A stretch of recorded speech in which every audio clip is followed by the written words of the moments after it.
Well, thank you all for coming. Very grateful to have such an impressive turnout on a Tuesday morning. It's very noble of you. Obviously, events like this couldn't happen without you, so we're very grateful. I'm Robert Bright. I used to be the extremely youthful-looking person top left.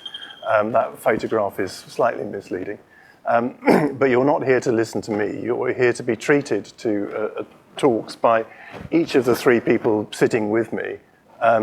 So your enthusiasm will be rewarded.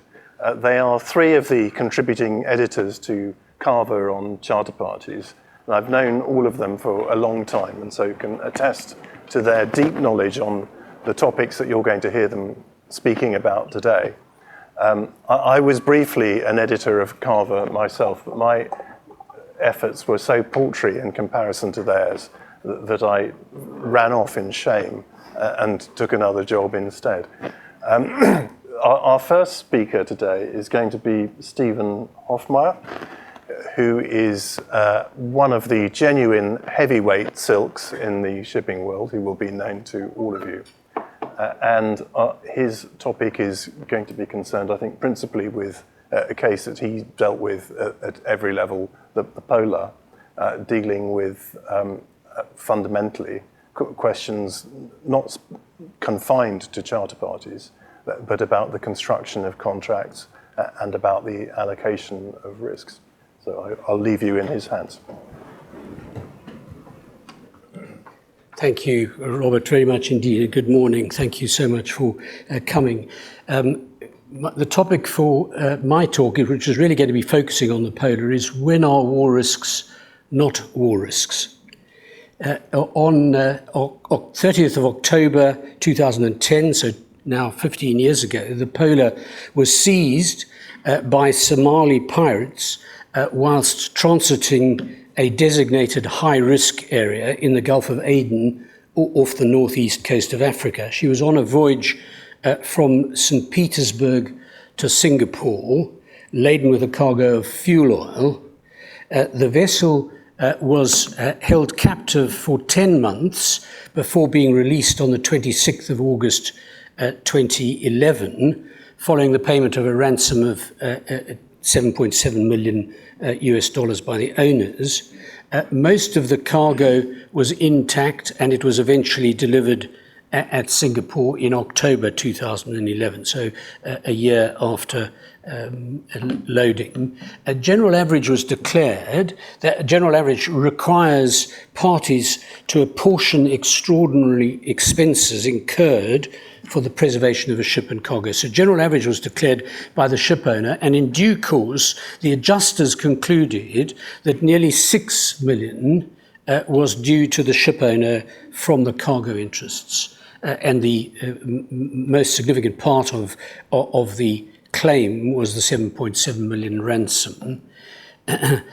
The contractual position is important to understand. The polar had been chartered to Clear Lake for the voyage. The charter party incorporated the well-known BP Voy 4 form and included an amended war risks clause 39, but just pausing to see what is included amongst the war risks is important. BP Voy 4 clause 39 included a provision that owners shall not be required to proceed or continue on any voyage where it appears that, in the reasonable judgment of the master and or the owners, the vessel, her cargo, crew, or other persons on board the vessel may be or is likely to be exposed to war risks. And as you saw a moment ago, war risks includes acts of piracy, acts of terrorists, a wide raft of different perils which are covered there. The contract also included two bespoke clauses, an additional war risk clause, and a bespoke Gulf of Aden clause.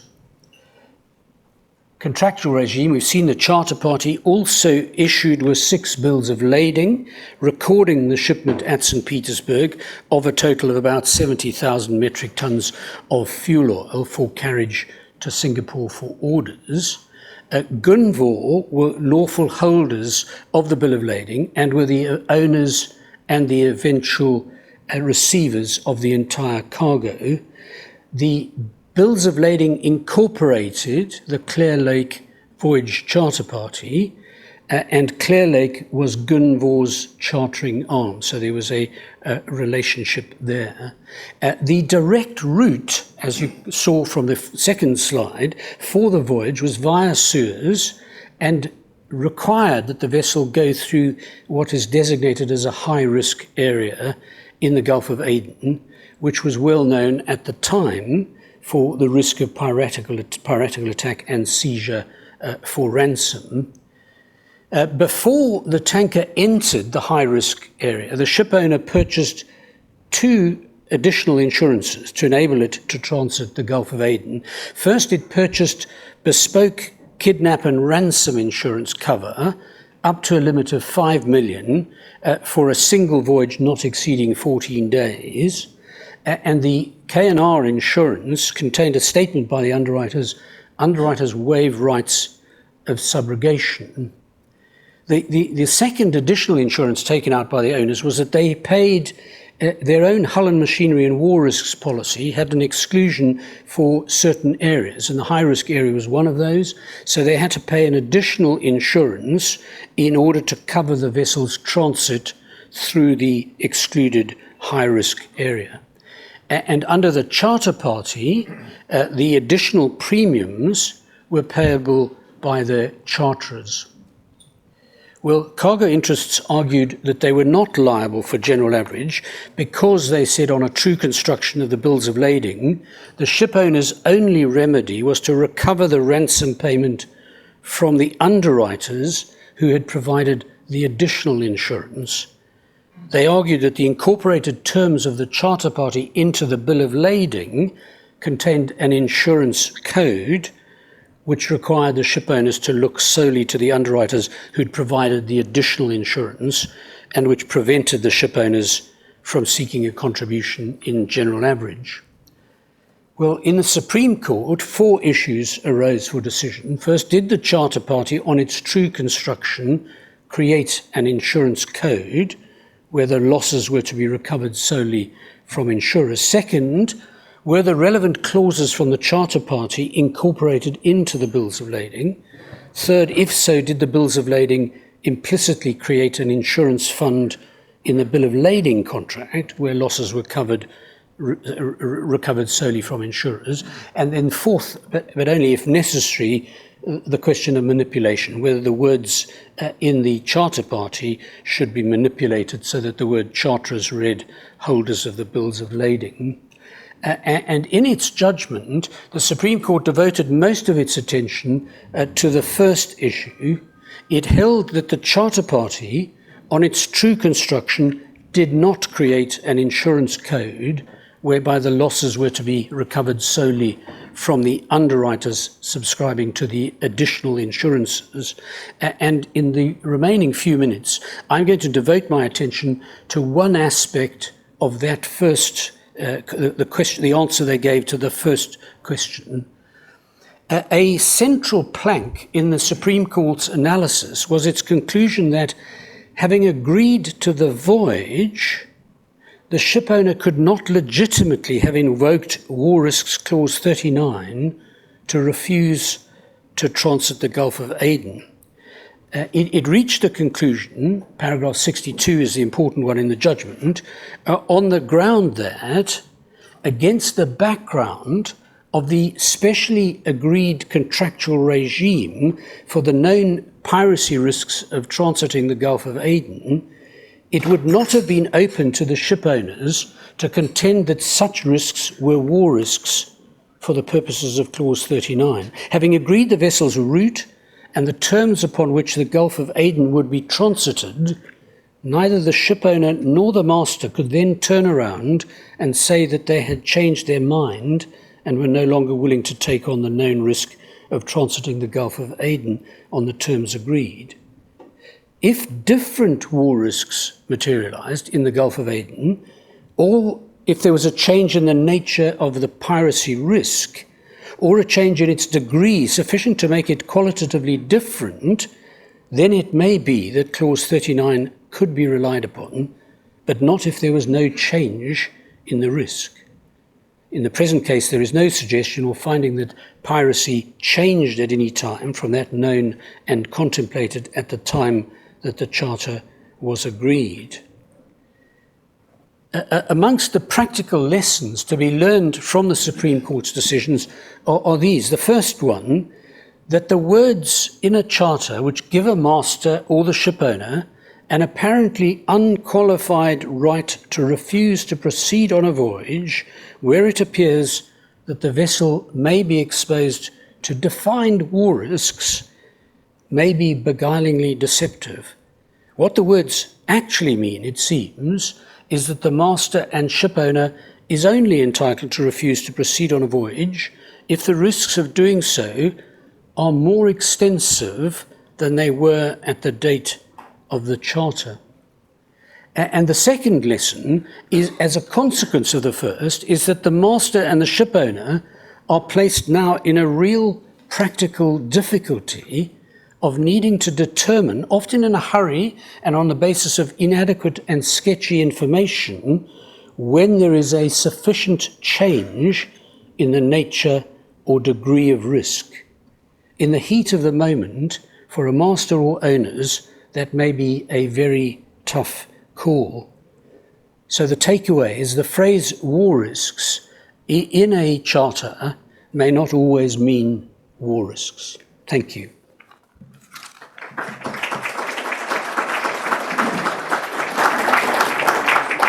So we're going to have a different speaker in a second, but before we go any further, those of you who are standing up, you're absolutely free to stand up if that's what you want to do, but there are plenty of seats down at the front if you don't feel obliged to remain on parade for the duration of the event. And just because you're sitting at the front, you won't be picked on for audience participation, so don't be timid. Otherwise, we'll now turn to our next speaker, who is Richard Sarll. Richard is also a very experienced shipping litigator and also these days frequently an arbitrator as well. He's responsible for the chapter in Carver that deals with the discharge of Charterparties by frustration, breach or other means. I'll allow him to develop his speech now without further introduction from me. Thanks so much.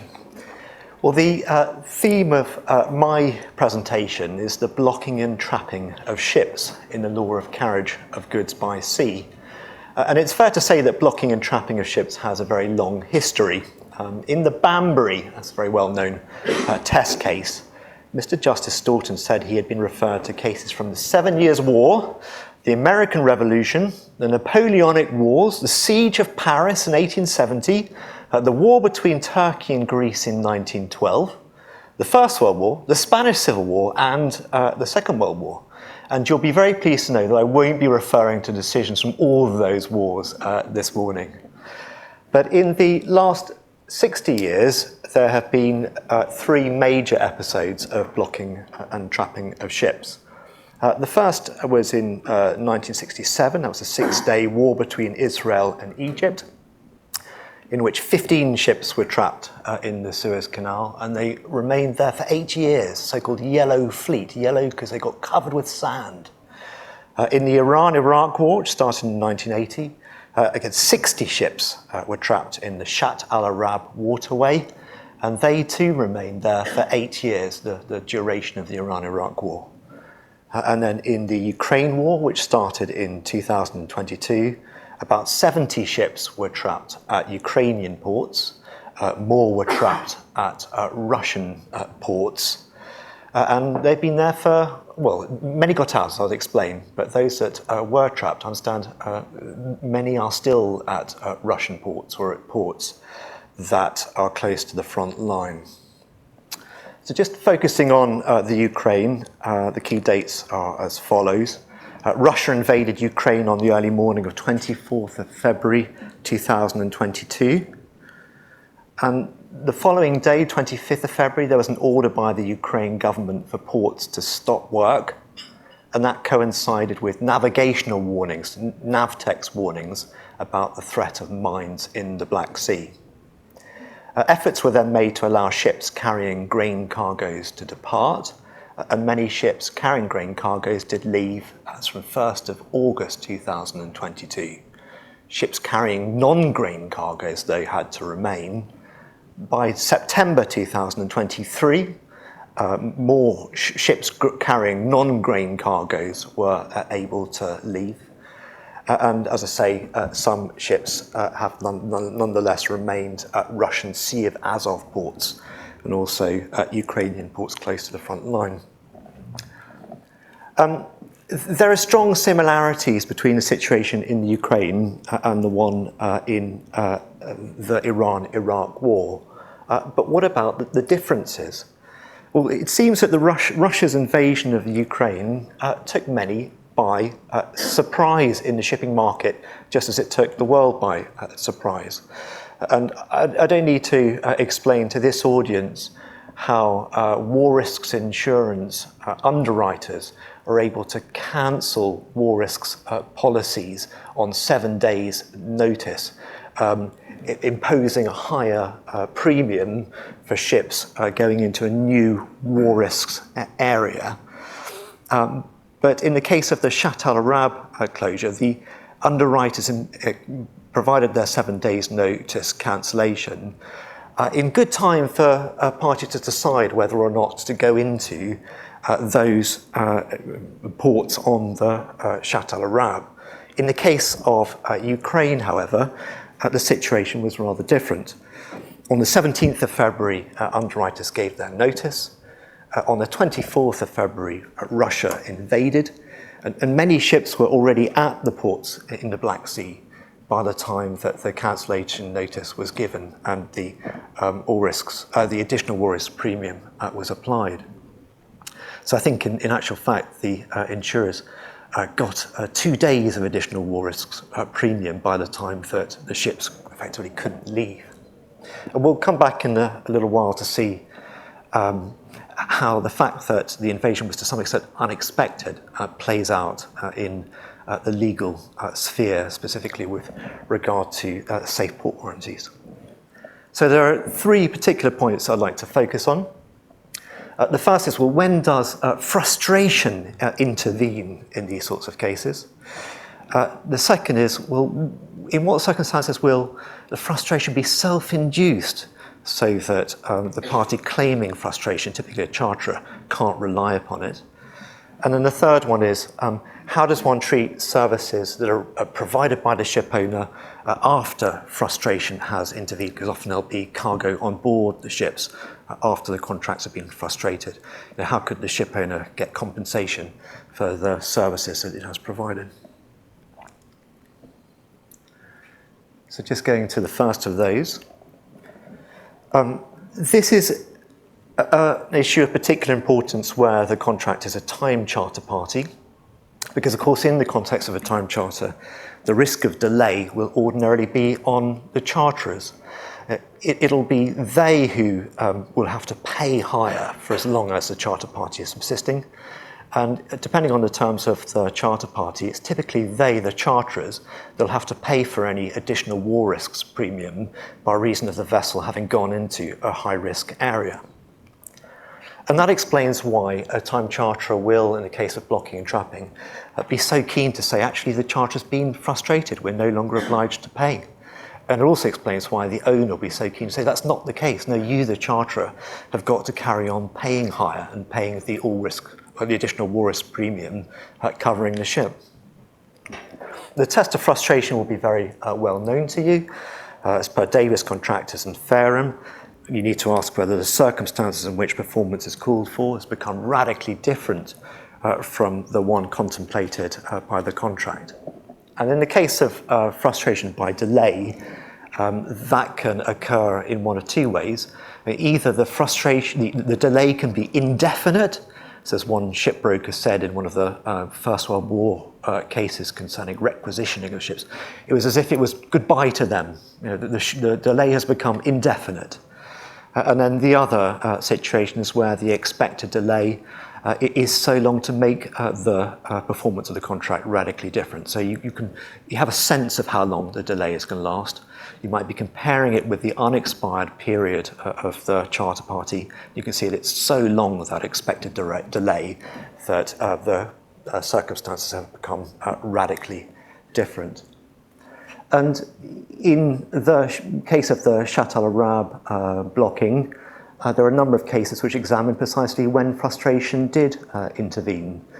The prime contenders were typically when the war broke out, when the crew were evacuated, and when the peace talks broke down. And in two of the cases, the Chrysalis and the Wenjiang, it was that latter date that was favoured for when frustration occurred, when the peace talks broke down. And I suppose the point really to take away is that frustration is unlikely to occur at the very start when war breaks out.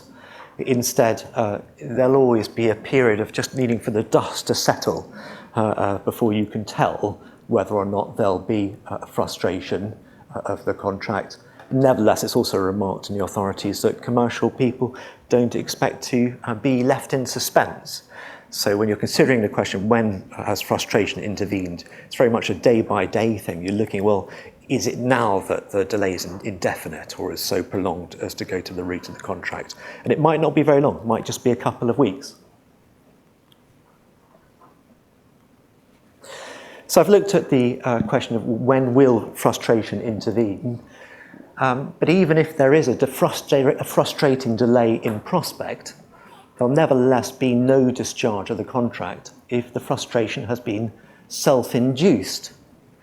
In that case, the risk of delay would remain on the charterers. They would continue to have to pay higher and all additional war risk premium to the underwriters. There's a preliminary question that needs to be asked when you're considering whether frustration is self-induced, and that is whether the war risks provisions are a complete insurance code. Because if they are, then you don't get into the question of whether or not there's been a breach of the safe port warranty, or else whether the implied indemnity is engaged, which I'll get on to. The question whether or not the war risk provisions are a complete code is, of course, one that's already been dealt with by Stephen. And I think it's fair to say now that although it was held in the Evia number 2 that the provisions in that case were a complete code, that is, if you like, almost an outrider. It's not a set of facts which one would expect to see repeated, because the provisions in that charter party were relatively unusual, I think it could be said. So just turning to the question of whether there can be a breach of a safe port warranty or perhaps implied indemnity. The leading case is the Evia number 2. That was the case of a ship that got trapped in the Shatt al-Arab. And the key facts, I suppose, are that when the orders were given, the port was safe. It's prospectively safe when the orders were given. And it was also safe when the vessel berthed there.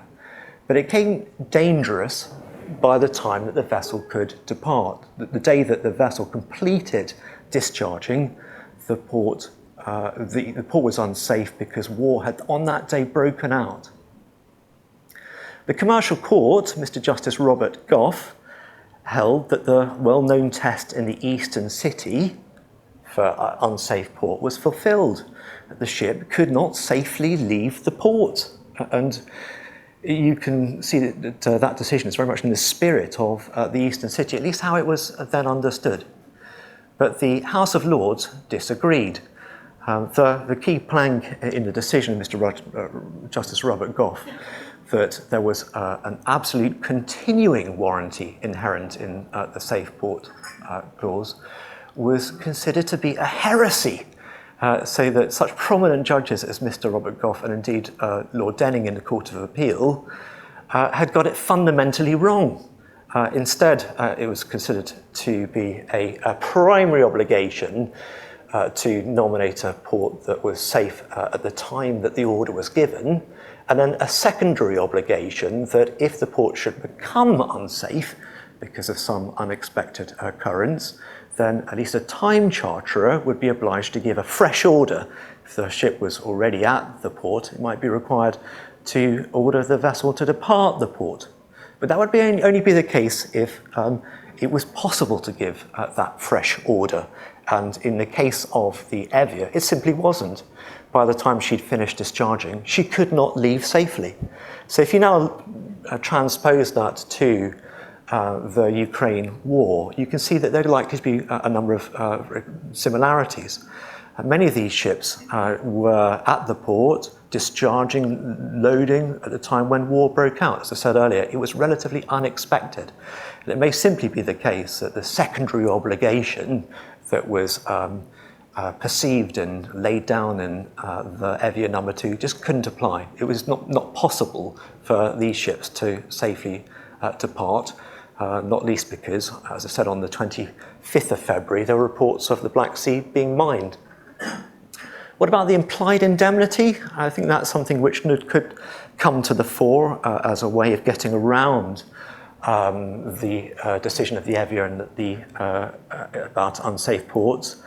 There's been a lot of flux on what the implied indemnity means. We've seen in August the case of the Grand Armada come out.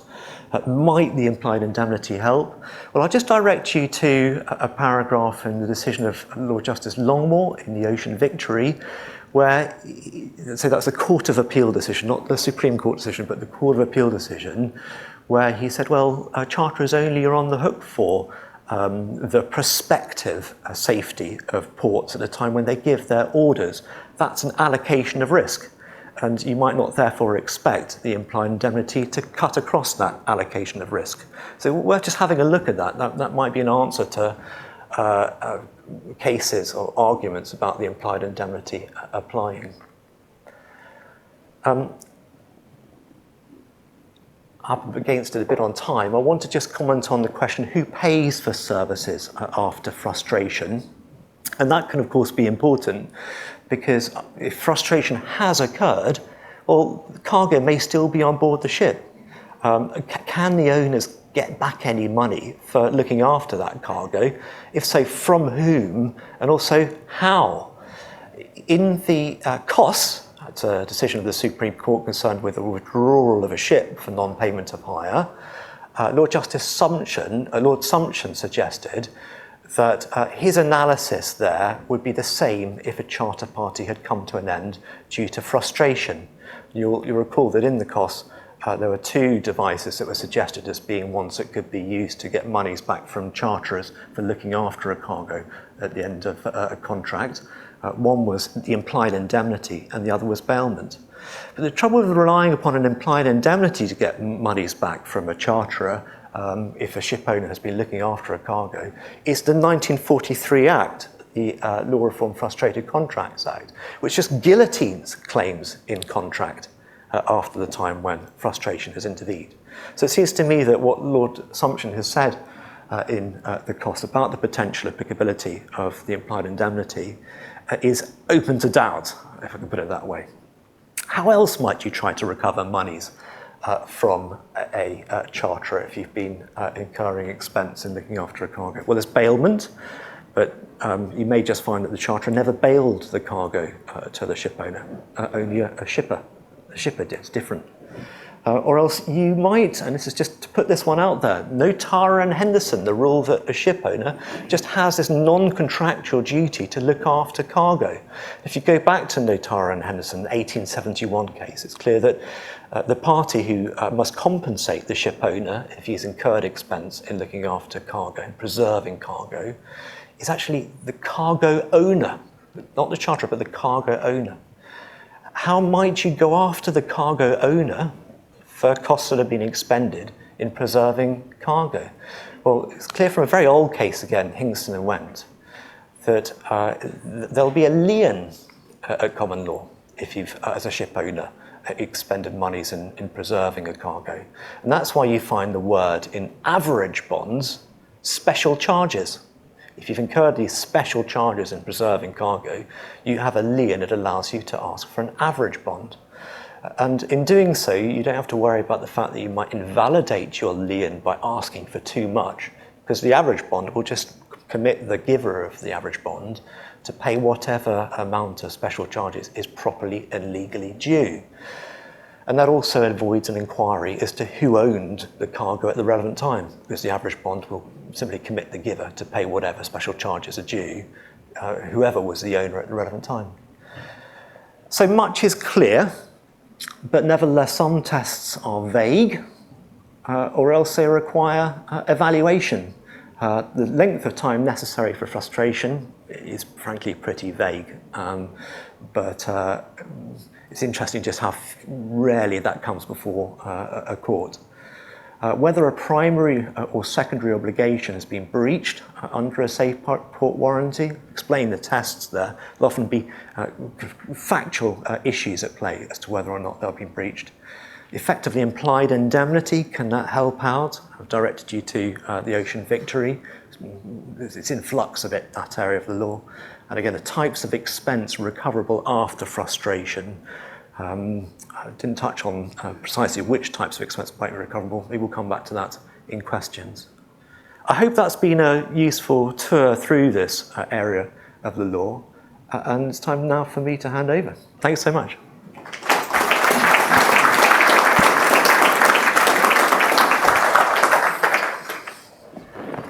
Richard mentioned questions. Don't worry, there will be time for questions. The idea is that you'll have that opportunity when all three speakers have finished. So our next speaker is Simon Carr.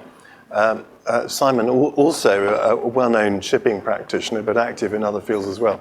Simon is responsible for no fewer than 3 chapters of Carver, but specifically he deals with the chapters on damages and also other remedies. And that's the topic that he's going to be addressing today in the context of war and charter parties, in the course of which I believe he's very kindly going to be explaining where I went wrong in one of my recent judgments. Not much, John. Thank you, Robert. I've used a general title, but actually the focus will be much narrower than that.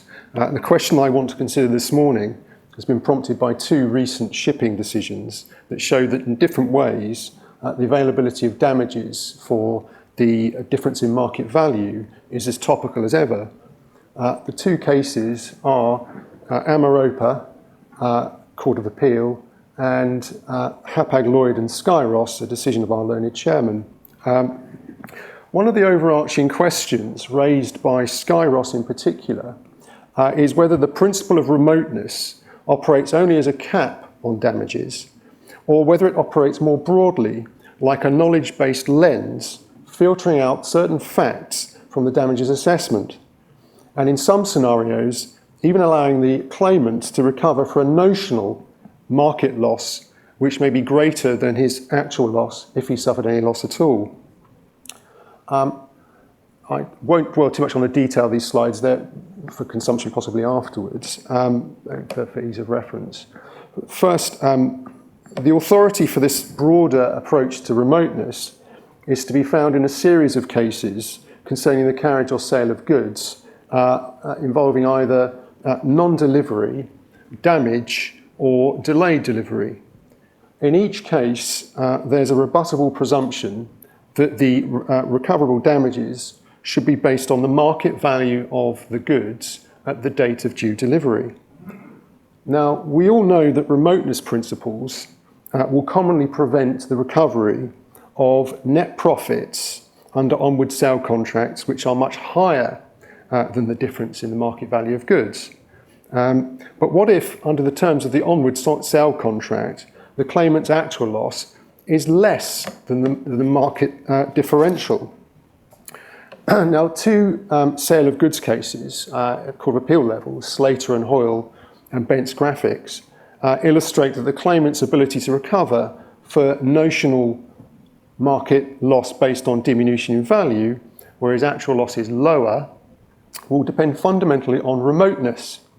That's to say, it will ultimately depend on whether the loss under the on-sale contract was in the defendant's reasonable contemplation as a consequence of breach.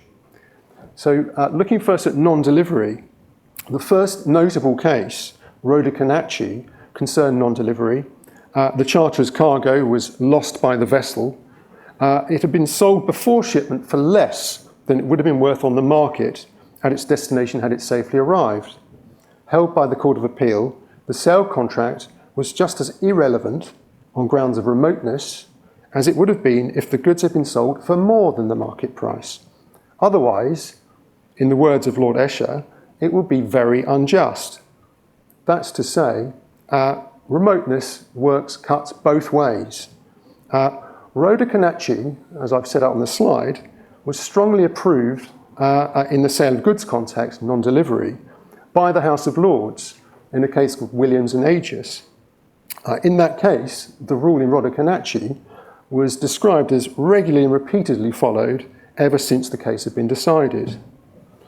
Now, as becomes clearer with subsequent authorities, there are actually two legal principles that work together to allow the recovery of the market price, despite there having been a lower sale price. The precise operation of the principles depends on whether this on-sale contract was for the very goods being carried or sold, or whether it could be performed with replacement goods. And the first principle is causation. In cases where the on-sale could be performed with replacement goods, the defendant's breach was not the legal cause of the loss or gain under the onward sale, but the breach was the cause of a loss of market value. That's because the onward contract had been concluded prior to and independently of the breach, but it's also because the charterer would have been able to perform it by acquiring replacement goods at the date of due delivery, but would still be left without the original non-delivered goods that he could have sold at their market price. So that's causation. But secondly, remoteness. Most fundamentally, whether or not it could be performed with replacement goods, the onward sale would have amounted to special circumstances, making details of the actual loss or gain too remote unless the second limb of Hadley and Baxendale was satisfied on the facts. Moving to cargo damage, we see the same basic approach being applied. Those principles were explained cogently in the Sanix Ace by Mr. Justice Hobhouse. In that case, it was said that as soon as the goods are damaged, their owner suffers a loss in value. And I'll put that to one side. That's the question of whether the proprietary interest somehow changes the analysis. Well, it doesn't seem to. And in fact, what's superadded is what we've just seen in relation to non-delivery, that whether or not the owners are able to recover the price or recoup their loss from a third party is treated as legally irrelevant to the breach as a matter of both of causation and remoteness. The provisions of the third party contract are, quote, in the absence of special circumstances, res inter alios acta. The correctness of this approach was confirmed in a recent Court of Appeal case, Amaropa. In Amaropa, a compensation payment from a seller for the diminution in market value of cargo delivered damaged was held in the absence of special circumstances to be res inter alios acta and regarded as collateral, regarded as arising independently of the circumstances giving rise to the loss. So the Court of Appeal endorsed the principles articulated by Mr. Justice Hobhouse in the Sanix Ace. And in fact, Lord Justice Mayles described them as valuable in promoting certainty and being straightforward to apply. Moving on to delay in delivery. Now here, at first blush, the position might appear slightly less straightforward due to a Privy Council decision, Wertheim and Chikatumi, in which the court refused to apply the Rhoda-Kanachi principle. The buyer in that case had sold the goods. It's a sale of goods case. The buyer had sold the goods and managed to have them accepted despite them being late. And for a price higher, it was £65, let's say, per tonne, than the depressed market price when they arrived, £42 per tonne. That actual sale price of £65 was only marginally lower than the market price when they ought to have been delivered, at £70. The actual loss was therefore much less than the notional diminution in market, and the court refused to award the market measure. What's notable about Wertheim is the court's concern to avoid awarding the buyer damages for, quote, a loss he never suffered. That's to say the priority that's given to the well-known compensatory principle. But I'll comment that it's difficult to see a logical distinction between non-delivery and delay in delivery. Indeed, it may be difficult for the charterer to know on the date of due delivery whether the situation will turn out to be one thing or the other. The loss that the claimant suffers due to delay is that he's deprived of the goods on the day that they should have been delivered, and therefore of the opportunity of realising their value on the market if he so chooses. And really the only difference should be that he has to give credit for the goods' market value on the day they actually do arrive. But in any case, the Wertheim decision was vigorously criticised by Lord Justice Scrutton in the Court of Appeal case Slater and Hoyle, and hasn't since been applied in practice. And I give the reference there to Heskell and Continental Express, which is a decision of Miss Justice Devlin, as an example. Now, this next slide summarises the position compendiously.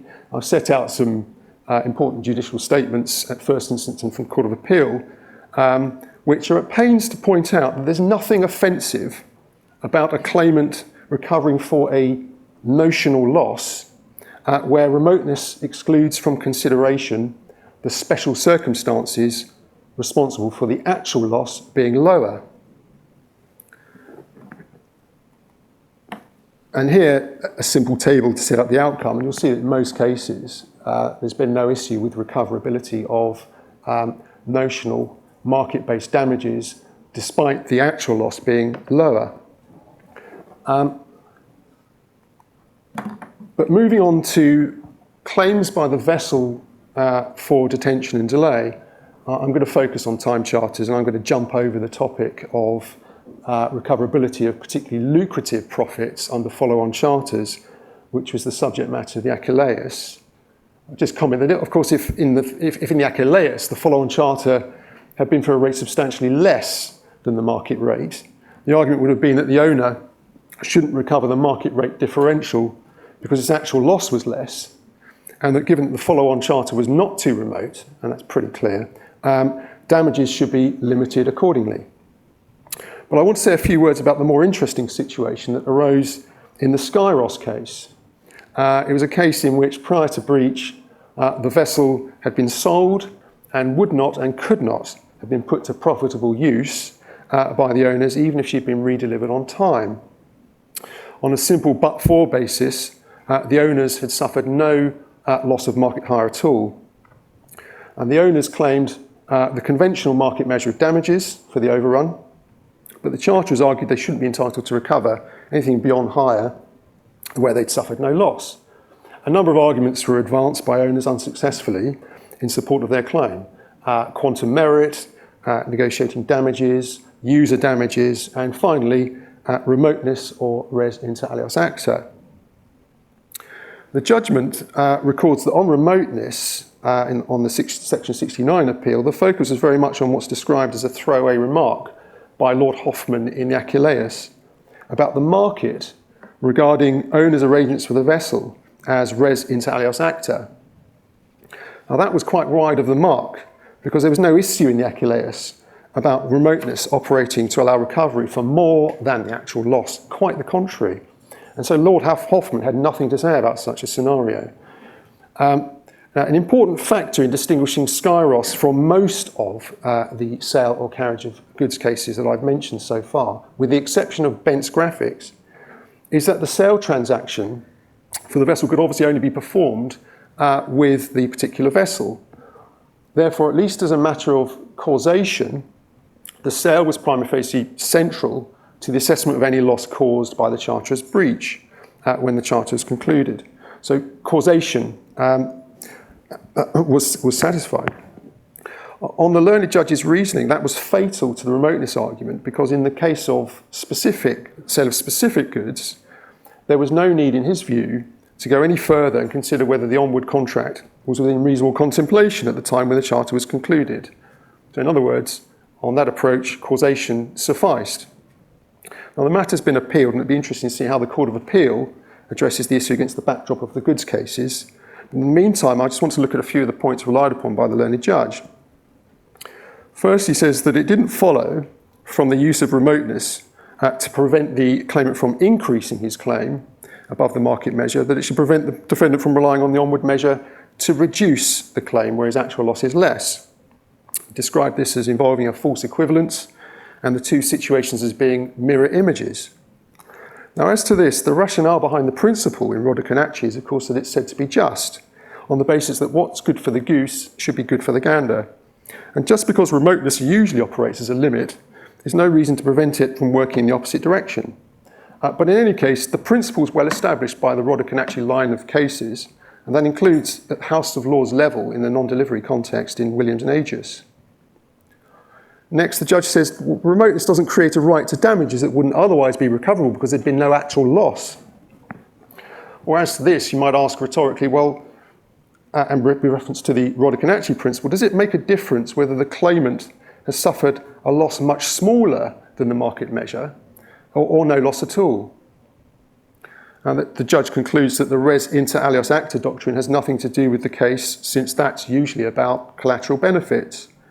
Well, as to that, it's true that the label is often used when designating third-party sums relevant or irrelevant to damages, but it's also used in a more general sense to refer to extraneous transactions or the provisions of transactions or circumstances peculiar to the claimant.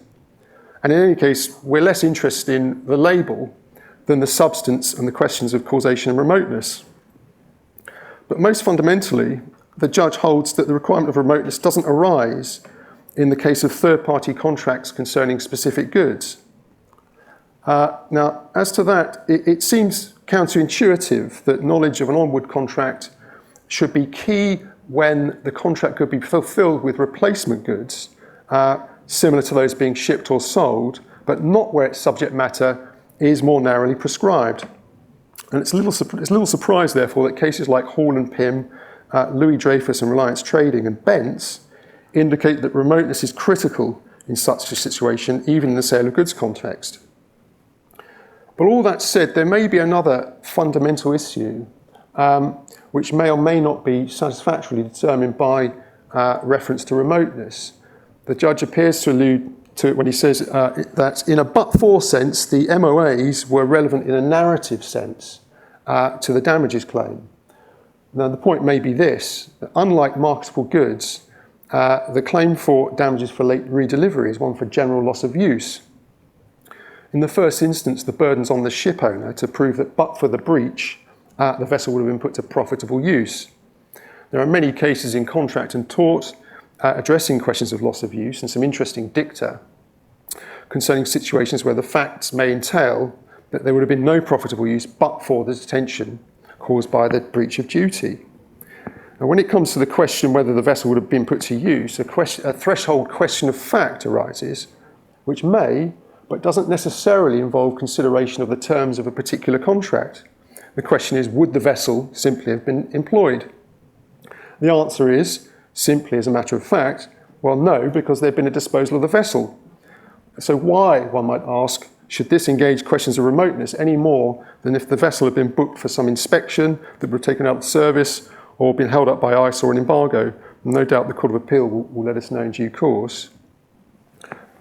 Some concluding observations in the time.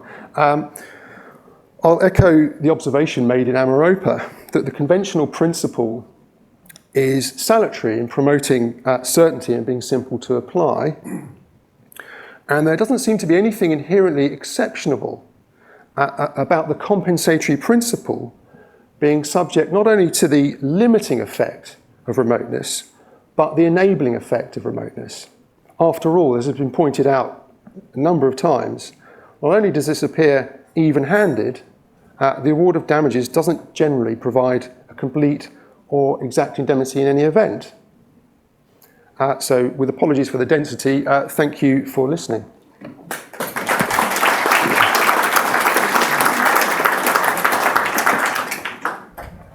Right, now we always look for one brave person to break the ice and ask the first question. So who's it going to be? Thank you. Do you want to wait for a microphone which is coming towards you? Could I ask, please, the panel to set out the defining features or what they think an insurance code or a complete insurance code in a child's party looks like? So whether it's express waivers of subrogation, whether it's an undertaking to pay all the APs in full, or whatever the panel thinks. Thank you very much. I think that's probably for you, Stephen. Thank you. Yes. I think the first point I'll make in answer to your question is my mic on? Yep, thank you. Is that you've got two sets of contracts. You've got the insurance contracts and you've got the commercial contracts between the parties to the carriage. The law is now relatively clear that you have to look to the commercial contract to see whether there is a code. And what may have happened in the insurance context, whether there's a waiver of subrogation or whatever, is actually not relevant to the inquiry. The inquiry, therefore, is, as a matter of construction, there were two routes by which the code was thought to be found in a contract. One was by implication, and the second was as a matter of construction. The courts have preferred the question of construction.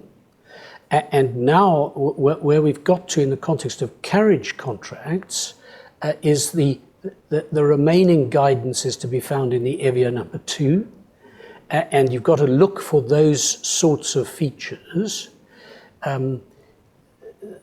In the Supreme Court in the Polar, they were suggesting that short of joint insurance arrangements, you're going to be looking, it's going to be difficult to find an insurance code. Now, in my own personal views, that's going far too far, but joint insurance is obviously a key pointer.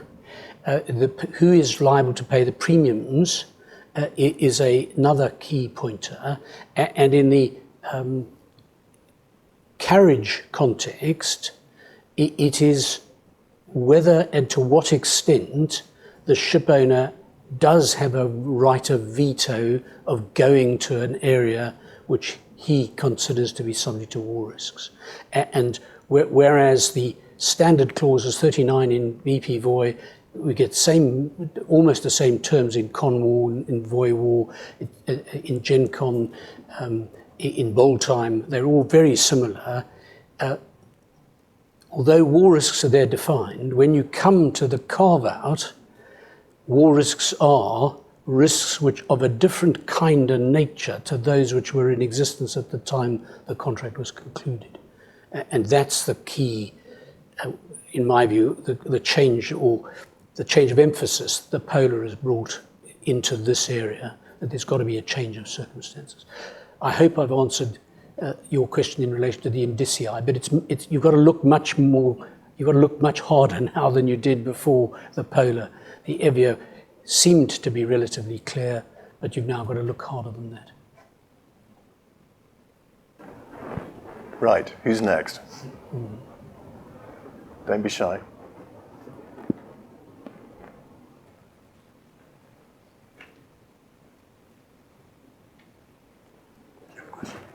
Well, I'm going to answer a question that no one has asked, or dare to answer, which is, have I been persuaded that my decision was wrong by what Simon had to say?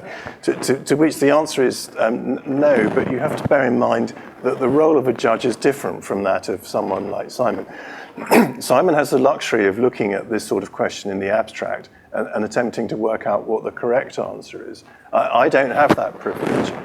Because I'm a mere judge, I'm supposed to apply the law as others have already articulated it.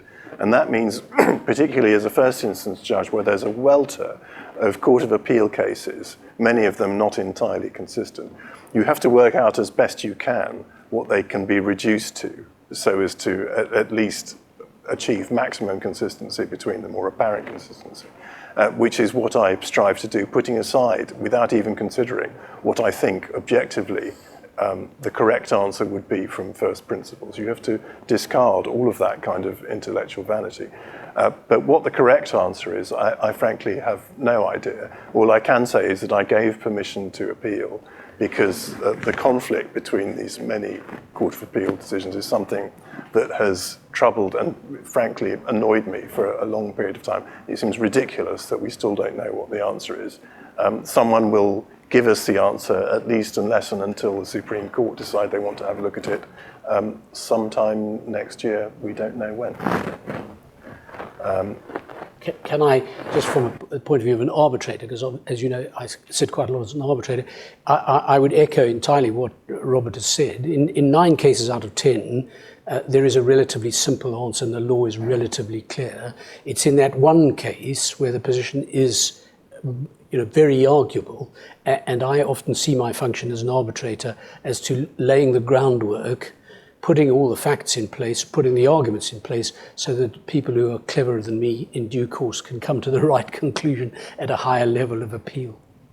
I agree with people who are cleverer than me. There are many. The one thing I wanted to add was when Simon talks about, or quotes rather, judges saying that this approach or that approach gives a clear, comprehensible answer. The best response is to raise a sardonic eyebrow at them, because, as you all know, it's seldom as clear and straightforward as that, which is why we are in the fix that we are. Are